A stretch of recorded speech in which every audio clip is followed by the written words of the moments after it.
What's up everyone? For today's video, I'm gonna take you guys back to school. And by back to school, we're gonna go to film school. Now what we're really gonna do is actually discuss film school and if it's necessary to go to it. This is definitely a hot topic for a lot of people who wanna go into filmmaking because with the internet and people going on YouTube doing video tips like me, it kind of feels unneeded to really spend a lot of money at film school. But I'm not just gonna stand here and talk about the pros and cons of film school. I'm actually gonna do this while doing a mukbang. So for today's video, I ordered food from Mount Bao.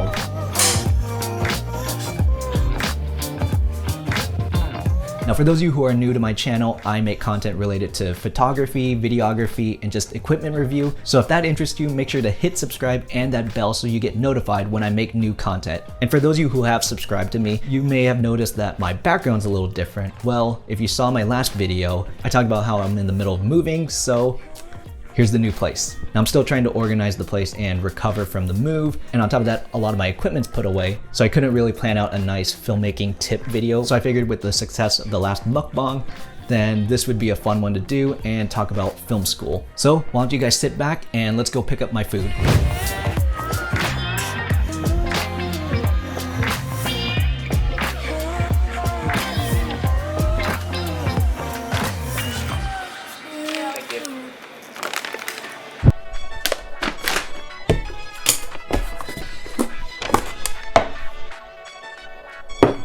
So here's the spread. It's only a few items, obviously, because I'm eating for myself. I mean, they give you 2 chopsticks, obviously thinking you're sharing, but nope. This is all for my fat ass. In reality, what I'm gonna do is just eat part of it and then just save the rest for leftovers or something. And before I open things up, I wanna show something on the takeout bag. Give me a second. They wrote a note here that says, "This is our 284th day in Lake City. We wish all the best for you. Hang in there, Mount Bao." That's pretty nice that they wrote that. No, I've had Mount Bao before, but I've only had like, mainly just the dumplings and a couple of their baos. Sorry for those of you who speak Chinese because American born here and never learned Chinese. Bear with me if my pronunciation is very bad. I've had the stuff, it's good, so I decided to get a few things. So let's go ahead and look at it.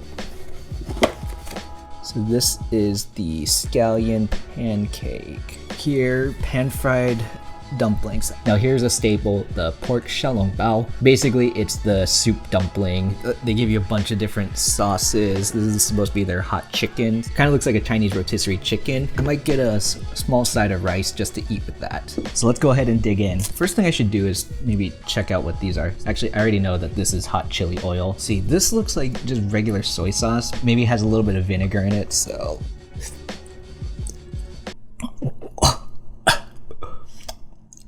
I inhaled a lot of vinegar. I think it's just black vinegar. I did not expect that. Now this looks like some kind of sesame sauce, maybe sesame oil, a ginger soy sauce type base, so.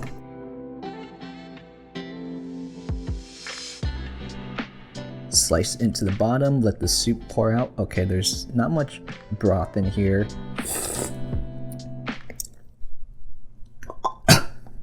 Vinegar.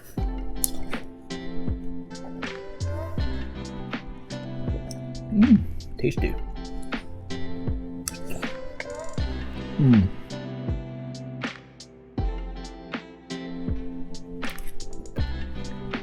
They're juicy, they're nice and plump. Actually, if anything, this should be more the Xiao Baos. Their dumplings are really good. Like the skin is very fresh and chewy tasting. It's not super thick. It's a good balance of filling and the wrapper.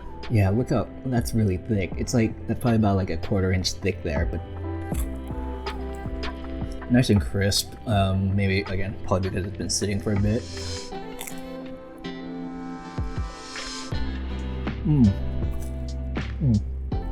Tastes like a onion bread. It might be a little too thick for some Chinese pancakes I've had. The onion distribution and flavor doesn't really spread that well, so I think eating it fresh would be better.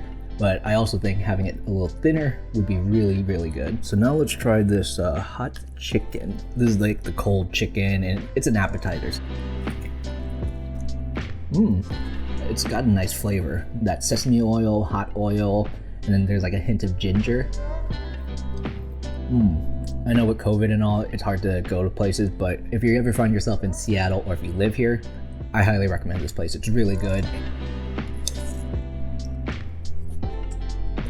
I tell you what, I'm gonna need a lot of veggies for lunch tomorrow. Good thing I have a kale salad that I'll eat.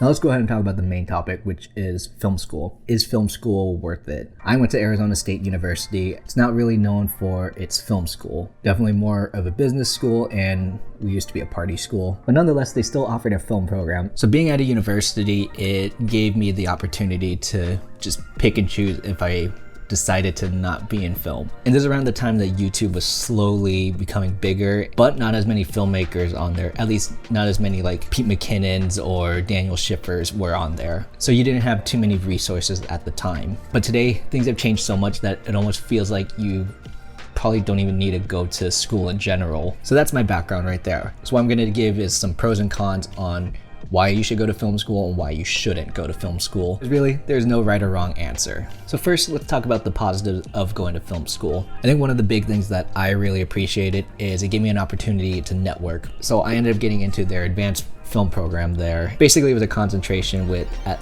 Bao, I think there's 15 of us, and we actually got really close. So it was a nice opportunity to meet people and to learn from them. And meeting some of my professors and being really close to them, it's what helped guide me to become the filmmaker that I am now. Anyway, film school is great because you meet people that you'll like and who will help you, and you're also going to meet people that you may not like because, I mean, any workplace, you're gonna find people like that. And now another reason that you should go to film school, it gives you access to more equipment and resources that you may not be able to get your hands on. Film equipment is very expensive. So film schools, they usually have a pretty good variety of equipment. Some of the stuff was not the best or up to date, but it was enough to get you by and to learn how to use the equipment. So that way you can go out and buy that $2,000 A7S III, because that's what film school is. You're supposed to learn. And to be honest, I learned a lot. Maybe I knew stuff better than some of the professors, or I already knew how to do something, but it's always good to have a refresher.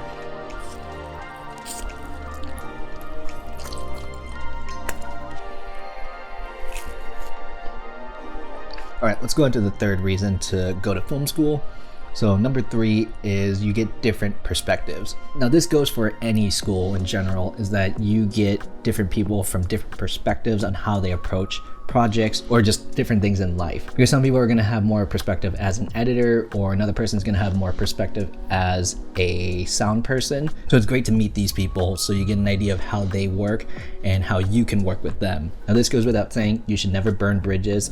Well, unless the person's a total asshole. But the thing is, you never know where that person's gonna be in the future. Because who knows, maybe they'll be the one that helps you get your foot in the door. The next reason you should go to film school, it's a safe place to make mistakes. This is the place where you can experiment more and kind of break into your artistic and creative perspective. This industry, it's very competitive and very, very cutthroat. So if you make a mistake, then that could be the end of your career. And the final reason I think you should go to film school, it gives you an opportunity to think critically about filmmaking. People always have the misconception that like, oh, anyone can make a film, it's easy. It's not really that easy. It's a lot of patience, a lot of sleepless nights, high tensions all the time, plus money and time is what's gonna make or break your filmmaking career. So by going to film school, it helps you understand the process without really putting too much risk. Now, of course, film school is not for everyone, and some people like to learn on their own. Now, like I said, my film school wasn't the best, but it gave me a taste so that way on my off time, I would go and look up things on my own or practice things on my own. So that's where the no film school factor came. For those people who love film but don't want to commit to a 4-year college for that, there are perks behind it.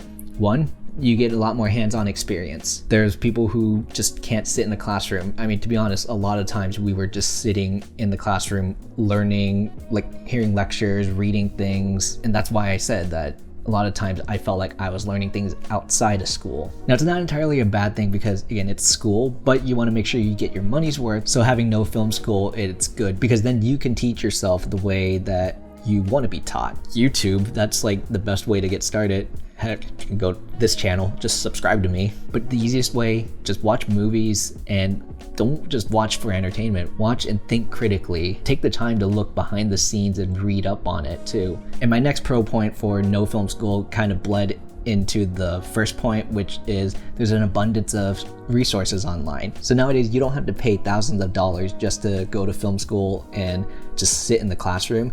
You can now pay hundreds of dollars and pay for specific courses. I'm definitely gonna make some hot tea after this, so.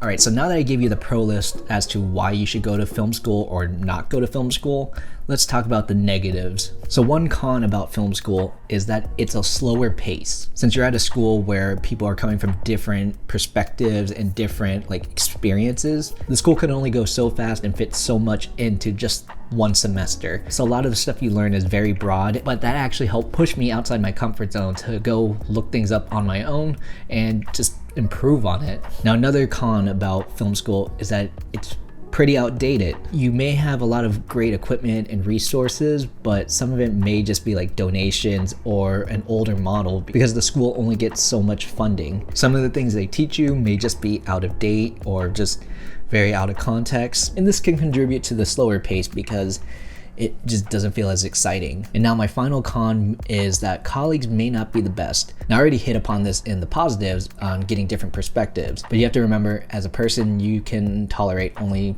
so much. So you're gonna run into cases where you may have colleagues who literally just want to coast by and they're okay with doing a very half-assed job. And that's where I drew the line, which was if you're gonna half-ass being here, then get the fuck out. So what about some negatives about no film school? Well, I might have touched upon this already, but the first thing is mistakes can be costly. Now let's say you've been freelancing or you learned film stuff on your own and you got brought onto like a small local production company, and then they're like, hey, here's all this footage and stuff. We need you to transcode the footage into this format and then also transcode it into this format, bring it into the software, process it, do this, and then you have to do all this within the next couple hours so that way we can get a rough cut. And if you didn't understand any of that, then you're going to be wasting everyone's time and money, and that could be the end of your career. So you're going to be held to a higher accountability if you don't go into film school and learn and make mistakes there. Now, the other negative about no film school is that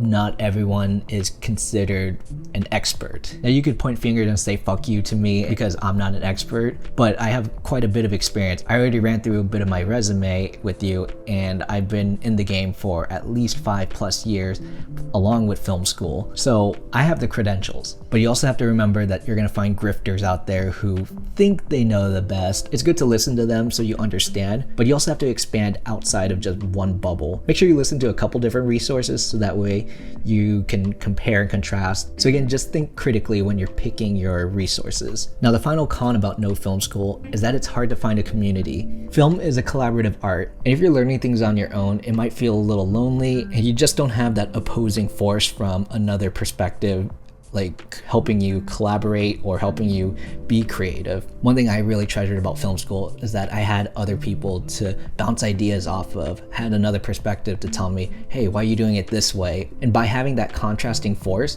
it helped bring out some better creativity amongst everyone. So if you're going through this alone, then you're missing out on that opposing force. But regardless if you choose to go to film school or not, make sure you're going for one reason, which is you actually love the idea of filmmaking. You love the idea of getting behind the camera. You love telling stories. Don't go into it just because of the money, because believe me, it's a hard career to get into and it's not appreciated very often. And on top of that, you should always be learning. Never go into it thinking you know better. Always assume that you don't know everything. I'm learning every day and it pushes me to become a better creator, because by taking that risk, eventually people are gonna see how passionate you are, how great of a storyteller you are, your creativity, your talent, and the skills you have, and eventually that's going to pay off. So that's all I have today about film school. I'm gonna box everything up. Well, maybe I'll eat this first. So if you guys enjoyed this video, definitely you wanna hit like and subscribe, and definitely hit the notification bell so that way you get notified when I make a new video. And you also wanna follow me on Instagram because you're gonna get some more exclusive content, mainly just behind the scenes or just like my street photography or I don't know, something stupid. And let me know down below, would you go to film school or would you learn on your own? And also leave a comment for what I should eat next time. So until next video, see ya.